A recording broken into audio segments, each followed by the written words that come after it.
Assalamualaikum warahmatullahi wabarakatuh. Bismillahirrahmanirrahim. Alhamdulillahirabbil alamin. Assalatu wassalamu ala sayyidina Muhammadin wa ala alihi wa sahbihi ajma'in. Amma ba'd. Yang kami hormati Bapak Rasmuin MPDI selaku dosen pengampu mata kuliah Pemikiran Pendidikan Islam dan teman-teman kelas PAIB yang insya Allah dirahmati oleh Allah dimanapun berada.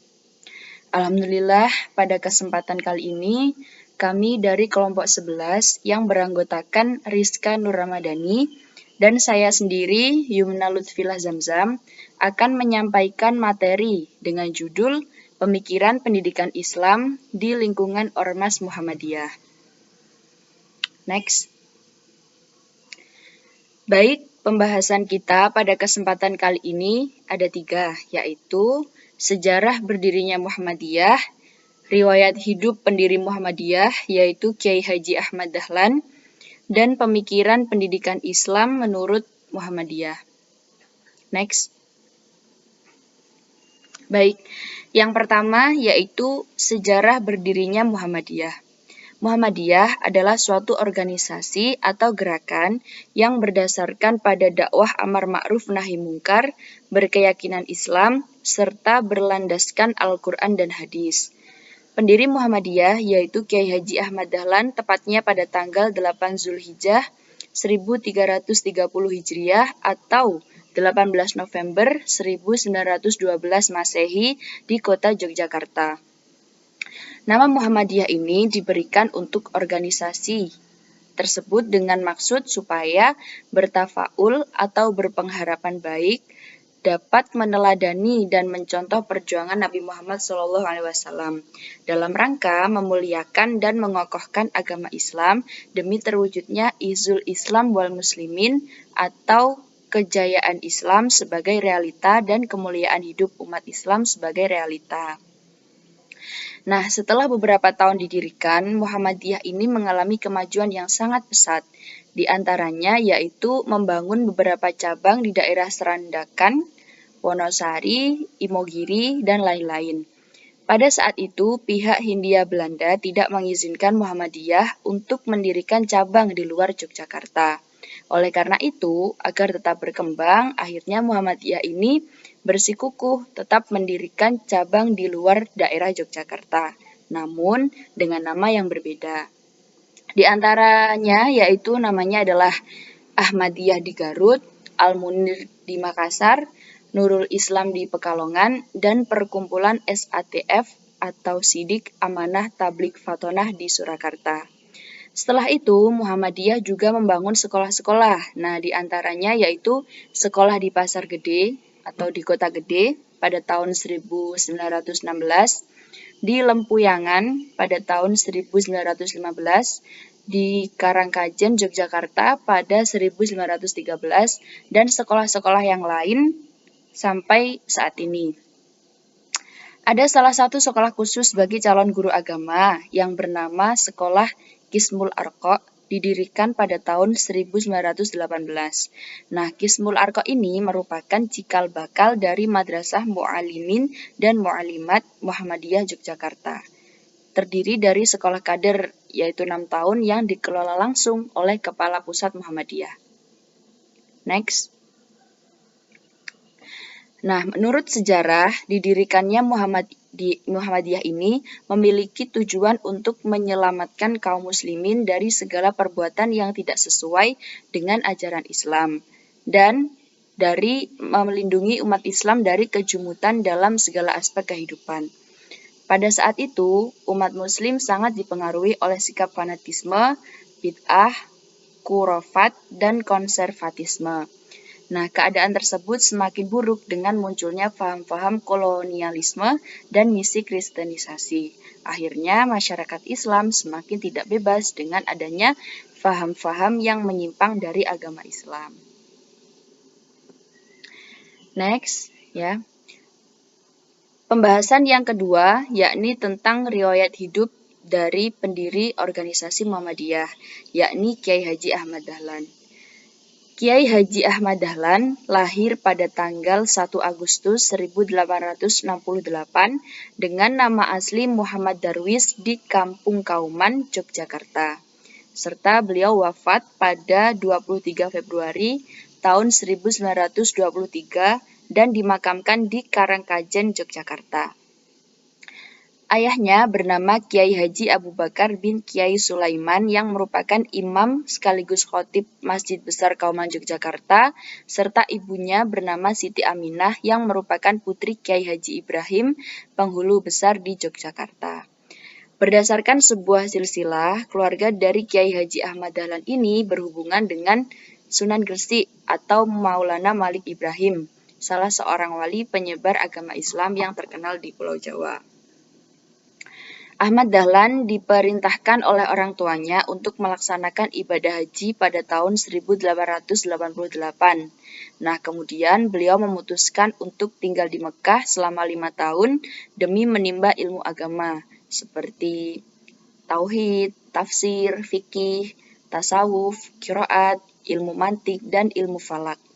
Setelah pulang dari Mekah yang pertama, beliau mengubah namanya dari Muhammad Darwis tadi menjadi Haji Ahmad Dahlan. Lalu beliau menikahi putri Kiai Penghulu Haji Fadil yang bernama Siti Walidah. Pada tahun 1903, beliau kembali ke Mekah untuk mendalami ilmu agama selama 3 tahun. Pada kesempatan ini, beliau belajar kepada Syekh Ahmad Khatib Minangkabau. Next. Ketika bermukim di Mekah, Kiai Haji Ahmad Dahlan menemukan ide-ide pembaharuan Islam yang dirintis oleh Muhammad Abduh, Rashid Ridho, dan Jamaluddin Al-Afghani.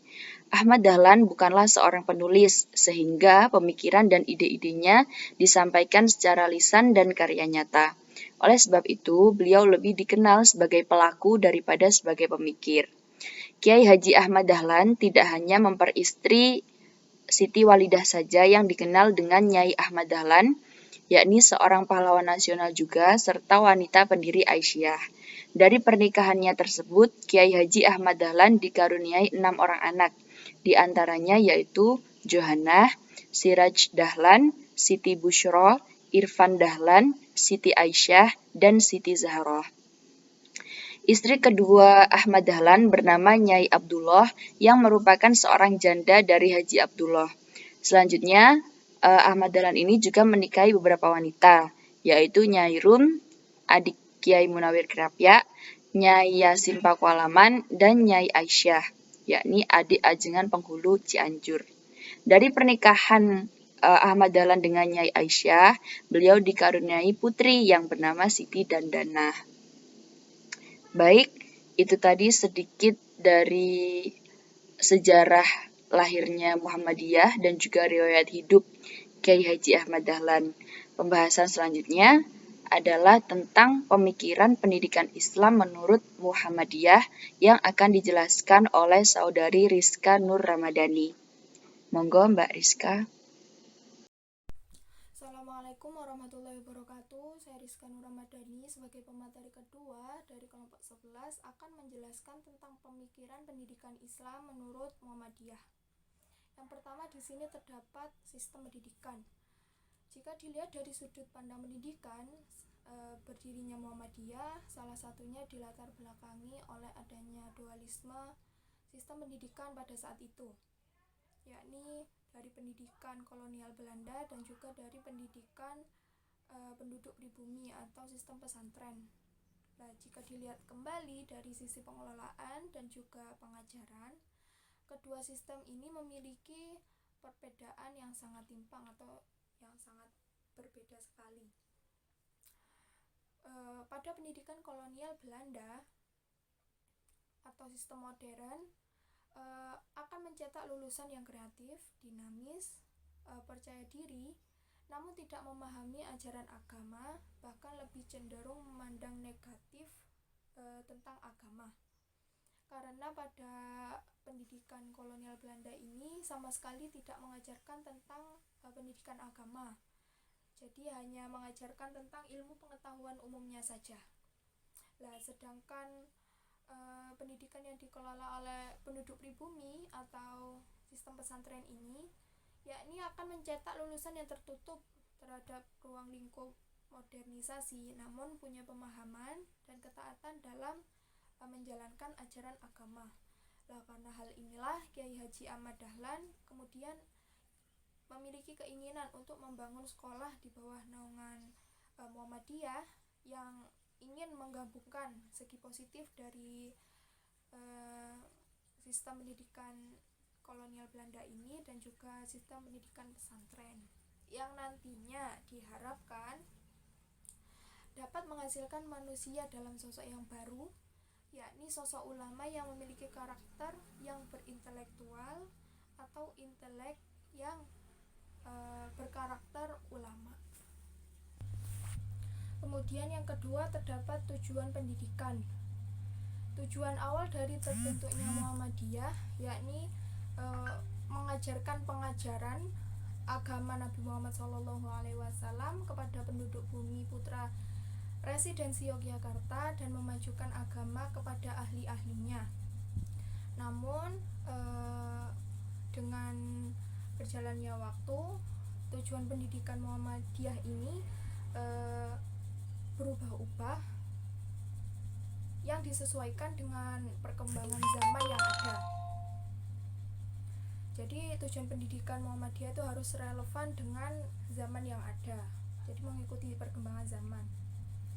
Nah, pada tahun 2000 sendiri dirumuskan kembali secara umum tujuan pendidikan Muhammadiyah, yakni terwujudnya manusia muslim yang berakhlak mulia, cakap, percaya pada diri sendiri, berguna bagi masyarakat dan negara, beramal menuju terwujudnya masyarakat Islam yang sebenar-benarnya.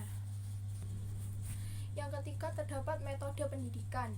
Nah, pada masa awal perkembangannya, Kiai Haji Ahmad Dahlan selalu mengajarkan kepada para muridnya dengan menggunakan metode pendidikan berupa induktif, ilmiah, nakliyah, dan juga tanya jawab, agar peserta didik menjadi benar-benar paham dan mengetahui apa yang telah disampaikannya. Kemudian untuk saat ini pendidikan Muhammadiyah sendiri menggunakan beberapa metode. Yang pertama terdapat metode penghayatan, metode klasikal, metode ceramah, metode berkelompok, metode keteladanan dan pemberian contoh, dan juga metode melalui penyuluhan dan juga pembimbingan. Dan yang terakhir terdapat kurikulum pendidikan. Nah, pada awal mula perkembangannya, kurikulum pendidikan yang diajarkan oleh Kiai Haji Ahmad Dahlan yakni meliputi tentang Al-Quran dan Hadis, membaca dan menulis, berhitung, dan juga menggambar. Nah, untuk pada zaman sekarang ini pendidikan Muhammadiyah merancang kurikulum pendidikan pada sekolah-sekolahnya yang mengikuti kurikulum nasional. Nah, dalam perancangan kurikulum sendiri, Muhammadiyah memisahkan antara ilmu umum dan juga ilmu agama. Perbandingan antara mata pelajaran agama 70% dan mata pelajaran umum 30%. Ada juga yang perbandingan 50-50, 50%-50%, dan juga ada yang 60% mata pelajaran umum dan 40% mata pelajaran agama. Nah, untuk perbandingan ini dinamis, menyesuaikan dengan tingkatan dan juga perubahan kurikulum nasional yang terus berganti. Jadi Muhammadiyah sendiri juga merancang kurikulumnya sendiri, namun tetap mengikuti kurikulum nasional yang ada. Sekian dan terima kasih dari kami kelompok 11. Apabila ada kekurangan dan juga kesalahan, kami mohon maaf. Wassalamualaikum warahmatullahi wabarakatuh.